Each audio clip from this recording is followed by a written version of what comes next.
না না, এটা কোনো পুজো প্যান্ডেলের ঠাকুর দেখার লাইন নয়, এটা খাওয়ার জায়গায় যাওয়ার লাইন। এখন তো সব জায়গাতেই লাইন দিতে হয়, তাই খাওয়ার জায়গাতেও লাইন। প্রথমেই আমার পাতে পড়ে গেছে একটা ভেজ কাটলেট, তারপর চলে এসেছিল নানপুরি আর চানা মশলা, তারপর দিয়ে দিল সাদা ভাত, ভেজ ডাল আর ভাজা।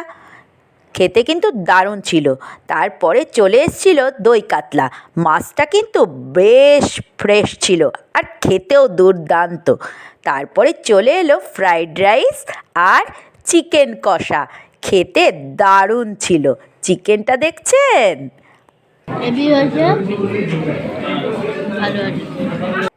তারপর ছিল চাটনি আর পাঁপড়, আর চলে এসছে শীতকালে নলেন গুড়ের সন্দেশ। একটাই কি আর মন ভরে, আরও একটা নিয়ে নিলাম, আর একটা তুলে কপাত করে মুখে পুরে দিলাম। আর আপনারা চ্যানেলটা সাবস্ক্রাইব করেই তবেই যাবেন। টাটা।